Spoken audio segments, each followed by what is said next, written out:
என் அன்புக்குரிய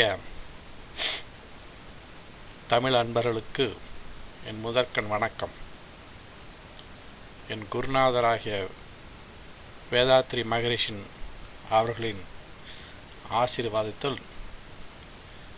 ஆசீர்வாதத்துடன் இந்த திருமந்திர பேச்சு தொடரை ஆரம்பிக்கிறேன். இன்றைக்கே நம்ம உடலை பற்றி பார்ப்போம். அதில் ஒரு 3 பாடல் பாடியிருக்காரு. 3ஆம் தந்திரத்தில் 2 பாடலும் 7ஆம் தந்திரத்தில் 1 பாடலும் பாடியிருக்கார். இந்த 7ஆம் தந்திரத்தில் பாடின பாடலை பற்றி முன்னாடி பார்த்துட்டு பின்னாடி இந்த 3ஆம் தந்திரத்தில் பாடின 2 பாடலை பற்றியும் பார்க்கலாம். உள்ளம் பெருங்கோயில் ஊனுடம்பாளையம் வல்ல பிராணார்க்கு வாய் கோபுர வாசல் தெல்ல தெளிந்தார்க்கு சீவன் சிவலிங்கம் கல்ல புலனைந்தும் காளா மணி விளக்கே. இந்த பாடலுடைய எண்ணிக்கை 1823 என்று நினைக்கிறேன். இந்த பாடல் நல்லா கவனிச்சிங்கன்னா, கோயில் வேறு ஆலயம் வேறு என்று தெரிகிறது. கோயில் என்பது ஒரு தனிப்பட்ட கடவுள், அதாவது ஒரு பிள்ளையார் கோயில் இருக்குன்னு வச்சுங்களேன். பிள்ளையார் கோயில் சின்ன கோயிலாக இருக்கும், பிள்ளையார் மட்டும்தான் இருப்பார். அதே போல் இப்போது கிராமத்தில் ஊருக்கு வெளியே காளி கோயில் இருக்கும், அங்கே காளி கோயில் மட்டும்தான், சின்ன சின்ன கோயில் இருக்கும். இதெல்லாம் கோயில். நம்ம சிவன் கோயிலையும் பெருமாள் கோயிலையும் எல்லாம் சொல்லி பழக்கத்தில் வந்துட்டோம். அதாவது கோயிலுக்கு போகலாம், சிவன் கோயிலுக்கு போகலாம், போயிட்டு வரலாம், பெருமாள் கோயிலுக்கு போயிட்டு வரலாம், இப்படி சொல்லி பழக்கத்தில் வந்துட்டோம். ஆனால் இவர் இந்த பாட்டில் என்ன சொல்கிறாருன்னா, கோயில் என்பது உள்ளம் பெருங்கோயில் என்றால் ஒரு பெரிய கோயில், அதாவது ஆலயம். இப்போது சிவன் கோயில், பெரிய சிவன் கோயிலில் நடுப்பகுதியில் கர்ப்ப கிரகம் இருக்கும், அதுதான் உள்ளம் பெருங்கோயில். அது முக்கியமானது. அதுக்கு தான் நம்ம போகிறோம், சிவனை வணங்க தான் போகிறோம். அப்படி போகும்போது மற்ற தெய்வங்களையும் வணங்கிட்டு வருவோம். முதல் எண்ணம் சிவன் கோயிலுக்கு போகணும். அதனால் பல சின்ன சின்ன கோயில்கள் கொண்டது ஒரு பெரு ஆலயம். இப்போ சிவ ஆலயம், தஞ்சாவூர் பிரகதீஸ்வர ஆலயம் சொல்லுவாங்க, அது கரெக்டு. தஞ்சாவூர் கோயில்னு சொல்கிறது உண்டு, பெரிய கோயில் சொல்கிறது உண்டு. ஆனால் ஆலயம் சொல்கிறது பொருத்தமான வார்த்தை. இவர் என்ன சொல்கிறாருன்னா,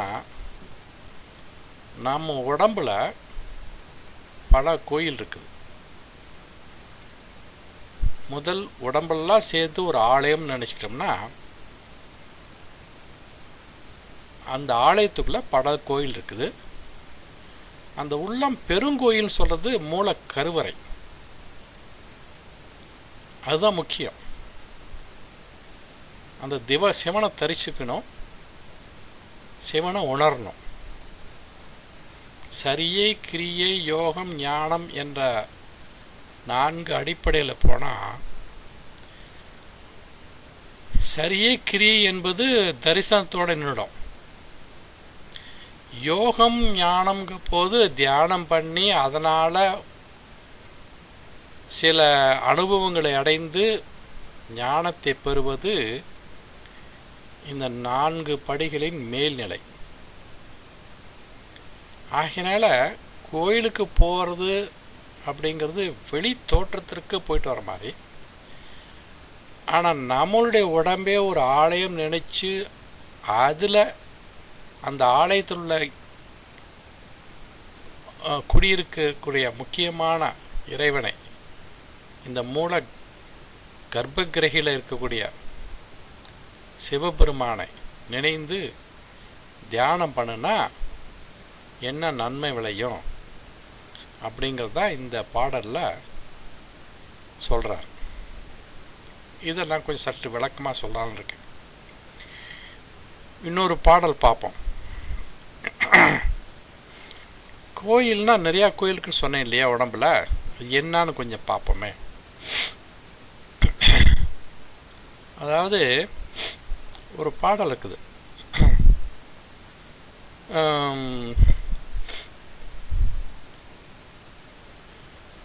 சக்தியை பற்றி. ஓம்காரி என்பால் அவள் ஒரு பெண் பிள்ளை, நீங்காத பச்சை நிறத்தை உடையவள், ஆங்காரி ஆகிய ஐவரை பெற்றிட்டு ரீங்காரத்துள்ளை இனிதிருந்தாளே அப்படின்னு ஒரு பாடல் பின்னடி பாடுறாரு. அதாவது 9வது தந்தத்தில் வருதுன்னு நினைக்கிறேன். இந்த பாடல் என்னன்னா, முதல் 2 வரிக்கு ஒன்றும் அதிகமாக விளக்கம் சொல்ல வேண்டிய அவசியம் இல்லை. ஓம்கார வடிவாக சக்தி இருக்கிறாள், அவள் பச்சை நிறத்தை உடையவள், அது 2வது அடி. 3வது அடி என்னன்னா, ஆங்காரியாகி ஐவரை பெற்றிற்று. இதுதான் நான் பார்க்க போகிறேன். இந்த வரியை தான் இந்த உள்ளம் பெருங்கோலோட தொடர்பு படுத்தி நான் சொல்ல போகிறேன். ஆங்காரியாகி ஐவரை பெற்றிற்று அப்படின்னா, அவர் ஒரு ரைமா பாடியிருக்கார். அதாவது எப்போவுமே திருமந்திரத்தில் முதல்ல எப்படி ஆரம்பிக்குதோ, அந்த முதல் வரி எப்படி ஆரம்பிக்குதோ அதே போல் கொண்டு போவார். ஆங்காரிங்கிறது கொஞ்சம் வேகமாக செயல்படக்கூடியவர். இப்போ பார்வதி அம்மன் ரொம்ப மைல்டு, கொஞ்சம் சாந்த குணம். அதுவே துர்கை கொஞ்சம் வேகமாக அந்த மாதிரி. ஸோ ஆங்காரியாகி ஐவரை பெற்றிட்டு அப்படின்னா, ஆங்கார சுரூபமாக அல்லது வேகமாக அல்லது அக்ரெசிவாக இருக்கக்கூடிய ஒரு அம்மன் ஐவரை பெற்றிற்று. இதை கொஞ்சம் பார்ப்போம். ஐவரை பெற்றிற்று. இப்போது நம்ம உடலுக்கு வருவோம். இப்போ நான் உடலுக்கு வரும்போது நான் சக்கரத்தை சொல்ல வேண்டியிருக்கோம். நம்ம சக்கரத்தில் என்ன எத்தனை இருக்குது? 6 சக்கரம் இருக்குதுன்னு முன்னாடியே நான் சில பாடலை சொல்லியிருக்கேன். அதாவது மூலாதாரம், அடுத்தது சுவாதிஷ்டானம், கீழேருந்து மேலே வரும்போது இப்படி சொல்கிறேன். அப்புறம் மணிப்பூரகம், மணிப்பூரத்துக்கு பிறகு அநாகதம், விசுத்தி. இந்த 5ம், இந்த 5க்கும் இந்த 5 இடத்துலையும் சக்தி இருக்கிறா. ஆங்காரியாகி ஐவரை பெற்றிற்று. அந்த சக்தியானவள் அவளுக்குன்னு ஒவ்வொரு சக்கரத்துலேயும் ஒரு துணைவர் இருக்கார். மூலாதாரத்தில் இருக்கிற சக்திக்கு பேர் தாகினின்னு பேர். பிரம்மா சரஸ்வதி. அதே மாதிரி பிரம்மா மூலாதாரத்துக்கு அதிபதி, தாகினிங்கிறது சரஸ்வதி. இந்த தாகினி பிரம்மாவோட சேர்ந்து என்ன தொழில் செய்கிறாங்க? படைத்தல் தொழில் செய்கிறாங்க. அதுக்கு அடுத்தது சுவாதிஷ்டானத்துக்கு வரும்பொழுது விஷ்ணு பகவான், அவருடைய துறைவி யாரு? லக்ஷ்மி. ஆனால் அந்த தந்திர வித்தரை என்ன சொல்லப்படுதுன்னா, அந்த தேவிக்கு பேர் ராகிணின்னு பேர். அது அவங்க 2 பேர் சேர்ந்து காத்தல் தொழிலை செய்கிறாங்க. அடுத்து மணிப்பூர சக்கரம், 3வது சக்கரம். அதில் இருக்கக்கூடிய ருத்ரமூர்த்தி, அவரு அழித்தல் தொழிலை செய்கிறாரு. அதற்கு உதவி புரியக்கூடிய பெண் தெய்வம் சக்தியானது லாகினின்னு பேர். இந்த இடத்துல வந்து காளி, ராகினி எல்லாம் ஒன்று தான். அப்புறம் அநாகத சக்கரம் 4வது சக்கரத்துக்கு வரும்பொழுது மறைத்தல் என்ற தொழிலை செய்கிறார். பொதுவாக எல்லாத்துக்கும் என்ன தெரியும்னா, படைத்தல், காத்தல், அழித்தல் இந்த 3 தொழில் தான் செய்கிறாங்க அப்படின்னு இருக்கும். ஆனால் அந்த சைவ சித்தாந்தம் மட்டும் சிறப்பாக சொல்லப்படுகிறது என்னென்னா 5 தொழில் சொல்லப்படுகிறது. முதல்ல சொன்னேன் இல்லையா, படைத்தல், அப்புறம் காத்தல், 3வது அழித்தல், 4வது மறைத்தல், அப்புறம் 5வது அருளுதல். அதுதான் விசுத்தி சக்கரம், தொண்டை சக்கரத்தில். இந்த தொண்டை சக்கரத்தில் இருக்கிற தெய்வத்துக்கு 2 பேர்த்துக்கு என்னென்னா, 4வது சக்கரத்துக்கு இருக்கிற ஆண் தெய்வத்துக்கு பேர் மகேஸ்வரன். சிவபெருமானே மகேஸ்வரனாக இருக்கார். அவருக்கு துணைவியாக இருக்கிறவங்க காகினின்னு பேர். அப்புறம் தொண்டை சக்கரத்துக்கு வரும்பொழுது, விசுத்தி சக்கரத்துக்கு வரும்பொழுது அங்கே இருக்கிற மூர்த்திக்கு பேர் சதாசிவன். அந்த பெண் சக்திக்கு பேர் என்னன்னா ஷாகினின்னு பேர். இந்த மாதிரி 5 விதமான மூர்த்திகளும் 5 விதமான சக்திகளை கொண்டு அவர்கள் தொழிலை செய்து வருகிறார்கள். அதுதான் ஆங்காரியாகிய ஐவரை பெற்றிற்று. அந்த பாடலுக்கு இப்போ உங்களுக்கு விளக்கம் புரியும். அந்த வரிக்கு ரீங்காரத்துளை இனிதிருந்தாலே அப்படின்னா, சக்திக்கு வந்து இனிமையான, விருப்பமான, அவளை சந்தோஷப்படுத்தக்கூடிய மந்திரம் ரீங்கார மந்திரம். ஹ்ரிங் அப்படிங்கிற மந்திரம், HRING, ஹ்ரிங். அதுதான் விருப்பமான மந்திரம். அதை சொல்லி நம்ம வணங்கினோம்னா அவளுக்கு ரொம்ப சந்தோஷமாக இருக்கும். அந்த ரீங்காரத்துள்ள இனிதிருந்தாளே அப்படிங்கிறது தான். இப்போது இந்த பாடலுக்கு திரும்ப வருவோம்.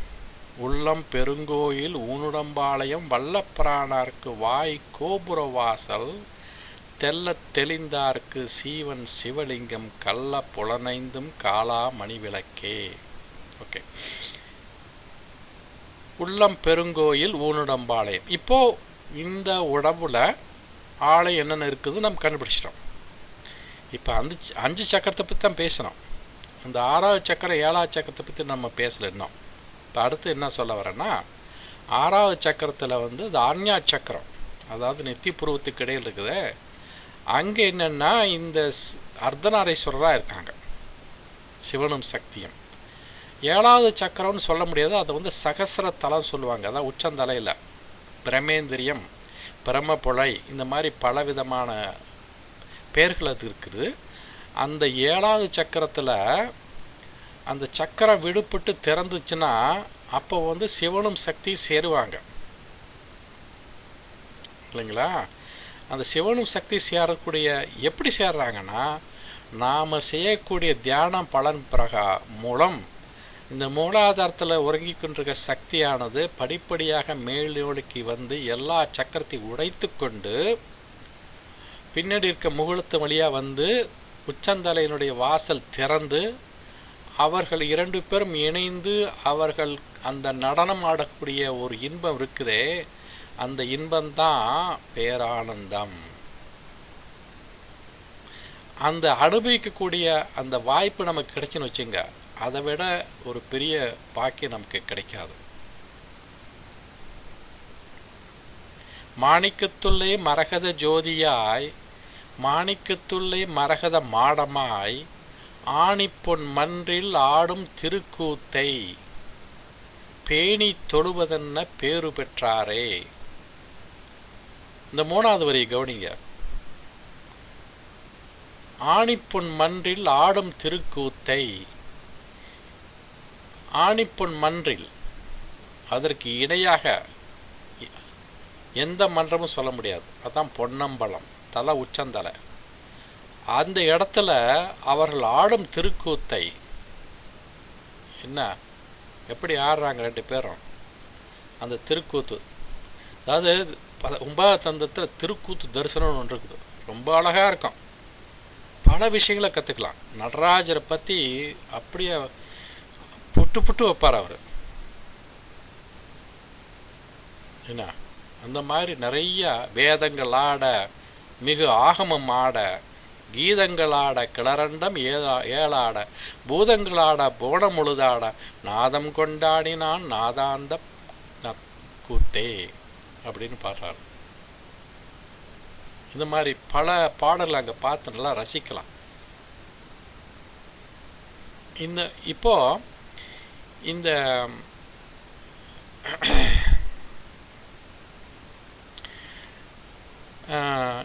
இந்த 7வது வாசலில் திறந்து அதில் அவங்க ஆடும் பொழுது ஏற்படக்கூடிய பேரானந்தத்தை தான் மறைமுகமாக இதில் சொல்கிறார். இப்போது நான் படித்த புத்தகத்தில் விளக்க உரை வேறு மாதிரி போட்டிருக்குது. நான் கொஞ்சம் என்னுடைய அனுபவங்களை வைத்து நான் சொல்கிறேன். நான் தியான பயிற்சி ஒரு 20 வருஷமாக இந்த குண்டலினி தியான பயிற்சி பண்ணிக்கிட்டு வர்றதுனால அதனால் ஏற்படக்கூடிய அனுபவங்களை வைத்து இந்த விளக்கத்தை நான் உங்களுக்கு சொல்கிறேன். உள்ளம் பெருங்கோயில் ஊனுடம்பாளையம் வல்லப்பிரானாருக்கு வாய் கோபுர வாசல், இந்த 2வது வரி இருக்குது பாருங்கள். இந்த வாய் கோபுர வாசல் எப்படி இருக்கும் அப்படின்னு நம்ம யோசனை பண்ணி பார்ப்போம். வாய் கோபுர வாசல் என்ன, எது மேம்போக்க விளக்கம் கொடுத்துருக்காங்க, அதையும் சொல்கிறேன். அப்போ என்னுடைய கருத்தையும் சொல்கிறேன். அதாவது வாய் கோபுர வாசல்லாம் ஒரு கோயிலுக்கு போகிறோம்னு வச்சுங்களேன். கோபுரம் எங்கே இருக்கும், கீழே முன்னாடி இருக்கும். அது வழியாக தான் உள்ளுக்குள்ளே கோயிலுக்குள்ளே போகிறோம். இப்போது 6 சக்கரத்தில் 3ஆவது தான் முதல் சக்கரம். அதை வாய் கோபுரம் சொல்ல முடியுமா? அது என்ன அங்கே இருக்குது, ஆசன பகுதி இருக்குது, அதை கோபுர வாசல் சொல்ல முடியாது, விட்டுடுவோம். ஓகே, சில பேர் எழுதியிருக்க புத்தகத்தில், அந்த புத்தகத்தில் இருக்க விளக்க உரையில் அதையும் சொல்கிறேன். வாய் கோபுர வாசல். இப்போ வாய் வழியாக என்ன சொல்கிறோம்னா, சிவனை பற்றி அவருடைய மந்திரம் சிவாய நம நம சிவாய மந்திரத்தை சொன்னால் அது சொல்லுவதற்கு, அதனால் வரக்கூடிய அனுபவத்தை அடைவதற்கு இந்த வாய் பயன்படுது. அதனால் வாய் கோபுர வாசல் அப்படிங்கிற விளக்கம் கொடுத்துருக்குது. எனக்கு இதுவும் சரிப்பட்டு வரல, எனக்கு தெரியல. இப்போ அடுத்த வரியில் கள்ள புலனைந்தும் இல்லை, நான் 3வது வரி எப்படின்னா,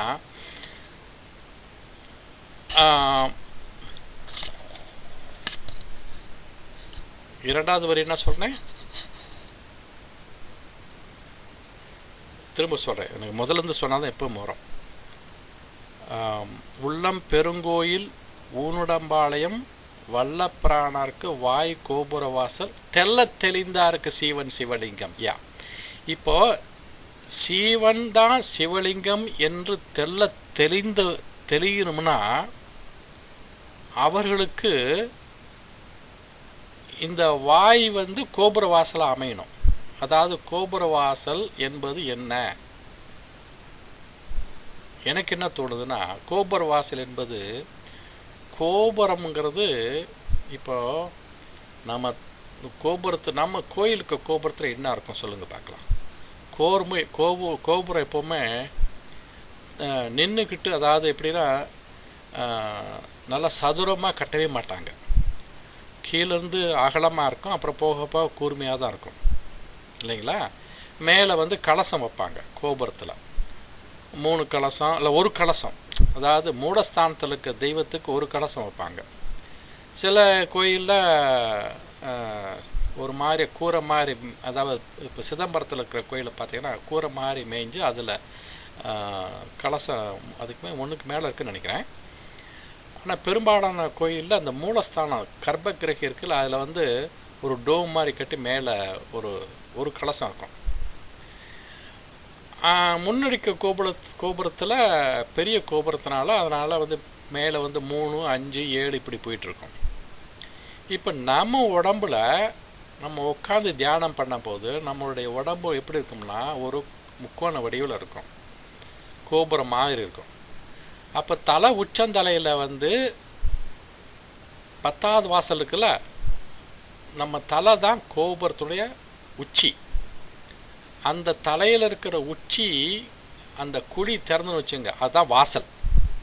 ஏன்னா அந்த வாசல் வழியாக தான் சக்தி கீழே போகுது. அதுதான் 10வது வாசல் திறக்கணும்பாங்க. 10வது வாசல் திறக்கலைன்னா பேரின்பம் கிடைக்காது. ஆகையினால இந்த இடத்துல அவர் என்ன சொல்லாருன்னா, வாய் கோபுர வாசல்ங்கிறது 10வது வாசல் தான் சொல்கிறாரு அப்படிங்கிறது தான் என்னுடைய கருத்து. அப்படிப்பட்ட அந்த வாசல் வழியாக சக்தி உள்ளே போய் சிவருடன் விந்துவும் நாதமும் மேருவில் ஒடுங்கிடில், நல்லா கவனிங்க, விந்துவும் நாதமும் மேருவில் ஒடுங்கிடில் அப்படின்னு 3வது தந்தத்தில் சொல்கிறாரு. அந்த அர்த்தத்தை நீங்கள் புரிஞ்சுக்கிட்டிங்கன்னா இந்த விந்து வடிவாக இருக்கக்கூடிய சக்தியும் நாத வடிவாக இருக்கக்கூடிய சிவனும் 2 பேரும் சகசத்தலத்தில் கூடி மகிழும் பொழுது அப்போ பேரானந்தம் ஏற்படுதில்ல. அந்த ஆனந்தத்தினால தான் சீவன் சிவலிங்கம் அந்த மாதிரி சீவன் சிவலிங்கம்ங்கிற ஒரு உணர்வு நமக்கு வரும்.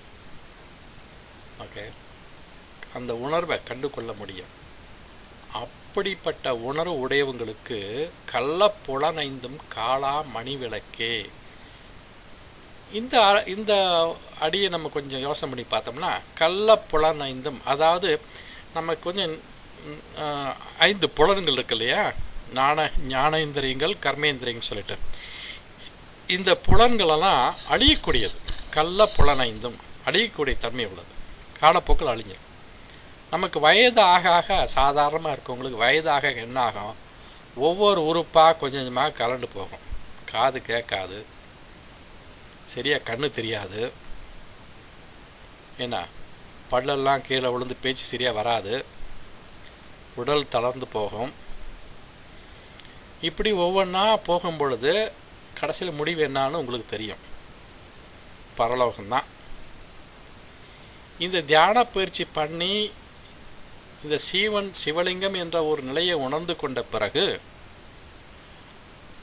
அப்போ இந்த அழியக்கூடிய 5 புலன்களும் காளாமணி விளக்கே ஒரு பெரிய ஞான சுடரொளியாக காட்சியளிக்கும். அப்படின்னு என்ன அர்த்தம், நாம் வந்து பல வருஷ காலம் உயிரோட நலமோட இருப்போம்.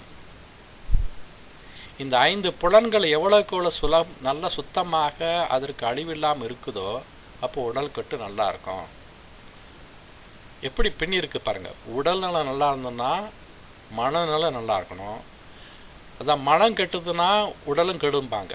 அதே போல் உடல் கெட்டுதுன்னா அதனால் வருத்தப்பட்டு மனதில் மனநோயும் வரும். ரெண்டும் பின்னி கிடக்குது, ஒருத்தர் காம்ப்ளிமெண்ட்ரி. ஆகையினால இந்த இதில் வந்து என்ன சொல்லுதுன்னா, ஒன்று மட்டும் தெரிஞ்சுங்க, தியான பயிற்சி தான் இந்த திருமந்திரத்தில் பல பாடலாம் முழுக்க வற்புறுத்தப்படுகிறது.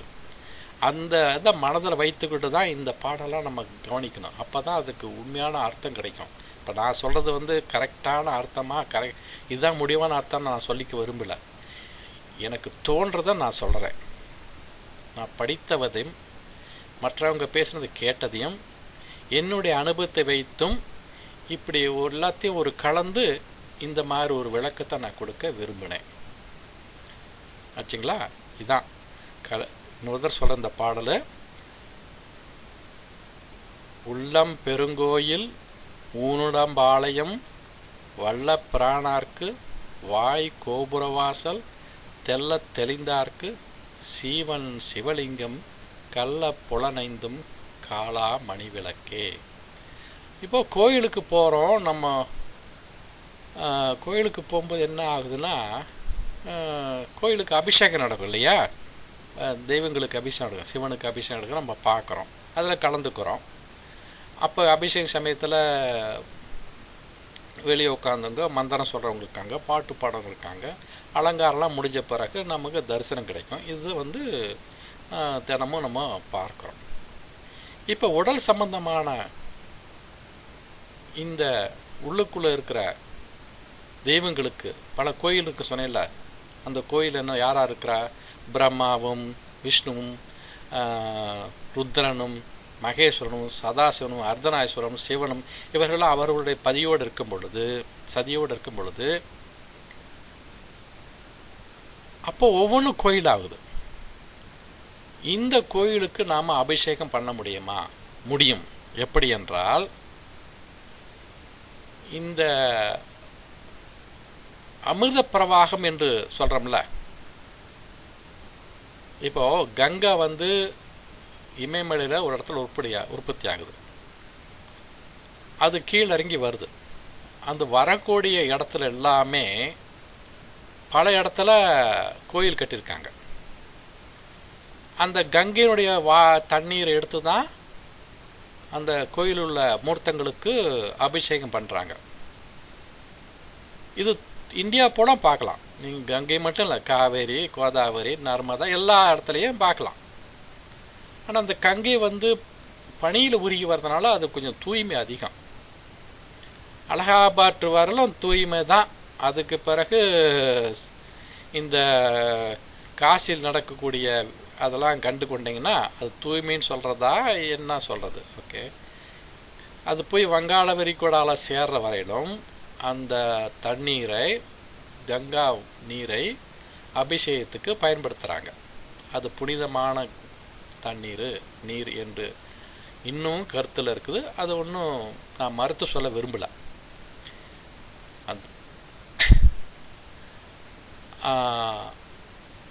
அதே போல் காவிரியில் ஒரு விஷயம் சொல்லட்டுங்களா?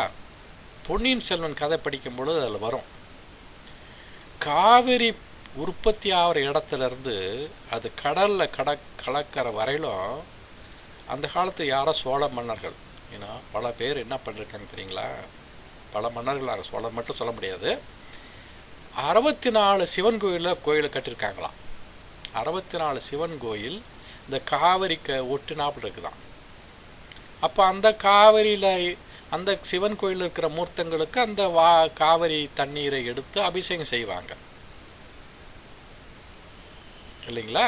இப்போ நம்மளுடைய உடம்புல இருக்கிற மூர்த்தங்களுக்கு இந்த கோயில் உள்ளம் பெருங்கோயில் ஊனுடம்பு ஆலயம், இந்த ஊனுடம்பு ஆலயத்துக்குள்ள பல கோயில் அதில் உள்ள மூர்த்தங்களுக்கு நாம் அபிஷேகம் செய்யணும்னா என்ன பண்ணணும்? அமிர்த பிரவாகம்னு கேள்விப்பட்டிருப்பீங்க. அமிர்த பிரவாகங்கிறது என்னென்னா, இதனுடைய சிம்பிள் என்னென்னா, சிவன் தலைமுடியில் என்ன வச்சுருக்காரு? கங்கை வச்சுருக்கார். அது அப்படியே மேலே கொஞ்சம் மேலே போய் அப்படி கீழே கொட்டுற மாதிரி இருக்கும். என்ன அந்த மாதிரி நம்ம முதுகுந்தண்டு வழியாக அமிர்த பிரபாகம் மேலே போய் தலை உச்சந்தலையில் போய் அந்த 10வது வாசல் வழியாக கீழே இறங்கும் பொழுது அதனை அப்போ ஏற்படக்கூடிய அந்த மெய் உணர்ச்சி, அந்த சிலிப்புணர்ச்சி அது என்ன பண்ணு தெரியுமா? உடலில் இருக்க பல திடீர்னு கீழே போகிற மாதிரி தெரியும். அப்போது அப்படியே ஒரு செகண்டு தான் ஃபவுண்டனில் வாட்டர் கொட்டுற மாதிரி. நம்ம குளிக்கும்போது ஃபவுண்டனில் எப்படி இருக்கும்? அப்படியே அதை அப்படியே ஜிலுன்னு அப்படி பஞ்சுமோர கொட்டும் இல்லையா? அந்த மாதிரி நம்ம உடம்புல அந்த பாயறது தெரியும். அப்படி பாயம்பொழுது என்ன ஆகும்? உடம்பு பூரா பாயம்பொழுது அந்த எல்லா சக்கரத்தில் இருக்கிற மூர்த்தங்களுக்கு நம்ம அபிஷேகம் செய்கிறோமா இல்லையா? அப்போது தியானம் பண்ணி அதனால் ஏற்படக்கூடிய அனுபவத்தை, அந்த பேரின்பத்தை வைத்து, அந்த அமிர்த பிரவாகத்தை வைத்து நம்ம மூர்த்தங்களுக்கு தினமும் தியானம், அதாவது அபிஷேகம் செய்து வந்தால் அந்த உள்ளுக்குள்ளுக்கிற தெய்வங்கள், அந்த மூர்த்தங்கள் நிச்சயமாக நமக்கு அருள் புரிவார்கள், நம்ம ஞானத்தை கொடுப்பார்கள். இந்த மாதிரி ஒரு கருத்தை தான் நான் எனக்கு மனதில் தோன்ற அளவுக்கு, மனதில் என்ன தோணுதோ அதை உங்களுக்கு சொல்ல விரும்பினேன். சரிங்களா? இது இந்த பாடலுடைய விளக்கம். இன்னும் 2 பாடல் என்ன சொல்லியிருக்காருன்னா, அது இவ்வளோ அதாவது அது இவ்வளோ சிறப்பால அது இன்னும் கொஞ்சம் உடம்பை எப்படி பாதுகாக்கணும், ஏன் முக்கியம் அப்படிங்கிறத பற்றி கொஞ்சம் சொல்லியிருக்காரு. அதாவது ஒரு பாடம் சொல்கிறேனே, உடம்பினை முன்னம் இழுக்கென்று இருந்தேன், உடம்புடே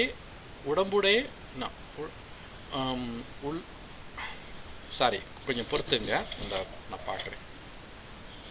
உடம்பினை முன்னம் இழுக்கென்று இருந்தேன், உடம்பினுக்குள்ளே உருபொருள் கண்டேன். உருபொருள் கண்டேன்,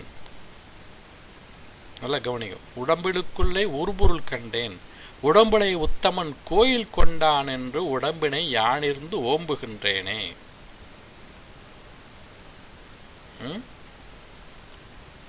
திருமூலர் என்ன சொல்றாருன்னா, இந்த உடம்பு அழியக்கூடிய உடம்பு, அப்படிதான் ரொம்ப நாள் நினைச்சிட்டு இருந்தேன். ஆனால் தியானம் பண்ணி ஆரம்பித்தேன். என்னுடைய நந்தியின் கருணையினால், நந்தி தான் அவர் குரு. அதுக்கு பிரகாரம் என்ன ஆச்சு? அதன் பிரகாரம் உருபொருள் கண்டேன்.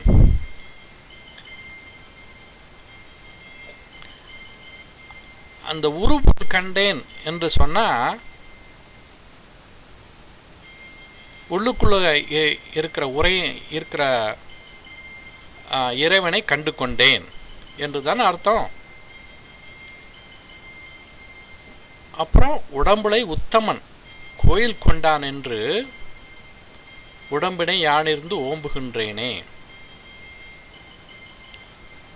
அப்படின்னு அவர் சொல்றாரு.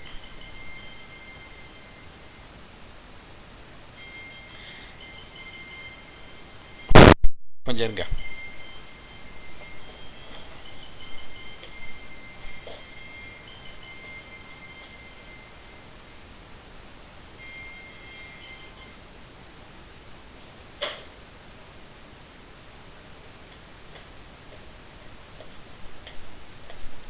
சாரி, இந்த செல்ஃபோன் வந்து கொஞ்சம் டிஸ்டர்ப் பண்ணிடுச்சு. ஸோ இந்த உடம்பை எப்படி பாதுகாக்குங்கிற வழிமுறை தெரிந்து, அதாவது இதுக்கு என்ன சொல்லுவாங்க, இப்போ இந்த இன்னொரு பாடல் சொல்கிறேன், அதையும் சொல்லிட்டு அதுக்கு 2க்கும் பொதுவான அர்த்தம் தான் சொல்லலாம். உடம்பார் அழியில் உயிரார் அழிவர், திடம்பட மெஞ்ஞானம் சேரவும் மாட்டார், உடம்பை வளர்க்கும் உபாயம் அறிந்தே உடம்பை வளர்த்தேன் உயிர் வளர்த்தேனே. இதுக்கு தான் அந்த காலத்தில் என்ன பண்ணாங்கன்னா, சித்தர்கள் காயக்கல்புங்கிற ஒரு முறையை வைத்து ரொம்ப நாளாக நூற்றுக்கணக்கான வருஷங்கள் உயிரோடு எப்படி வாழ முடியும் அப்படிங்கிறத கண்டுபிடிச்சாங்க. அந்த காயக்கல்ப வித்தையெல்லாம் இப்போல்லாம் மறைஞ்சு போச்சு. இப்போ என்ன செஞ்சீங்கன்னா, அதெல்லாம் உண்மையில் இருந்து தான் கூட சந்தேகமாக வருது. ஏன்னா இப்போது திருமூலர் 3000 ஆண்டு வாழ்ந்ததாக சொல்கிறாங்க. இது போல் பல சித்தர்கள் பல 100 ஆண்டுகள் வாழ்ந்ததாக சொல்லப்படுகிறது. அவர்கள்லாம் இந்த மாதிரி காயக்கல்பம் செய்து தான் அவர்கள் அதை அந்த அளவுக்கு அவ்வளோ நாள் வாழ்ந்திருக்காங்க போல தெரியுது. அதான் இந்த 2 பாடலுடைய அர்த்தம். அந்த காயக்கல்ப பயிற்சி இல்லாதனால இப்போ வந்து என்ன அதிகமாக நம்ம பண்ண முடியும்னா, யோகா பயிற்சி, மூச்சு பயிற்சி, இதை வைத்து தான் கொஞ்சம் ஓரளவு நம்ம உடலை நல்ல முறையில் வைத்துக்கொள்ள முடியும். அஷ்டாங்க யோகம் என்ற தலைப்பில் பார்த்திங்கன்னா அந்த 8 அங்கங்களையும் பற்றி பேசுவார். அதான் 3வது தந்திரத்தில் யமம் நியமம் ஆசனம் பிரணாயாமம் பிரத்யாகாரம் தாரணை தியானம் சமாதி. இதில் முக்கியமாக 3 செய்யணும். இப்போ உலகம் பூரா அதான் பரவிட்டு வருது, செஞ்சுட்டு வராங்க. உடற்பயிற்சி செய்கிறாங்க, அதாவது ஆசன பகுதி. ஓகே, பல ஆசனங்கள் 100க்கு மேலே ஆசனங்கள் இருக்குது. அதில் வந்து உலகம் பூரா பல பேர் கற்றுக் கொடுக்குறாங்க. அது வரவேற்க கூடிய ஒன்று தான். அதுக்கு அடுத்தது மூச்சு பயிற்சி, முக்கியமானது மூச்சு பயிற்சி. அப்புறம் தியானம். சமாதிங்கிறது தியானத்தில் மறந்த நிலைக்கு போனால் அது சமாதி. நம்ம மறந்த நிலைக்கு போயிட்டு இருக்குங்கிற அவசியம் இல்லை. காரணம் என்னென்னா, குடும்பத்திற்கு ஒத்து வராது. 20 நிமிடம் அதிகமாக அரை மணி நேரம் தியானம் பண்ணிக்கிட்டு அதனால் வரக்கூடிய பலனை அனுபவித்துக்கிட்டு இருந்தால் குடும்பத்தையும் கவனிச்சுக்கலாம், இந்த ஆன்மீக வாழ்க்கையில் ஓரளவு வெற்றி பெறலாம். இந்த ஆன்மீக வாழ்க்கையிலே முழுதாக போகிறவங்க அதிக நேரம் தியானம் பண்ணி அதனால் வரக்கூடிய நன்மையும் அடைவாங்க. அப்படிப்பட்ட பெரிய மகான்கள் தான் நமக்கு குருவாக வர்றாங்க. குடும்பஸ்தராக இருந்து குருவாக வர்றதுங்கிறது ரொம்ப அதிகமாக நம்ம பார்க்க முடியாது. நான் ஒரு குடும்பஸ்தர், எனக்கு 2 குழந்தைங்க இருக்குது, மனைவி இருக்குது. இந்த சூழலிலே இந்த தியானத்தை விடாமல் பயிற்சி செய்து வந்து இந்த பாடல்கள்லாம் படித்து ஓரளவு புரிந்து கொண்டு உங்களுக்கு இதை பற்றி விளக்கம் கொடுக்கணும்னு சொல்லிட்டு விளக்கம் கொடுத்தேன். அதனால் இன்னொரு முறை வேறொரு பாடல் எடுத்து நான் இதற்கு விளக்கம் கொடுக்குறேன். வாழ்க வளமுடன். நன்றி.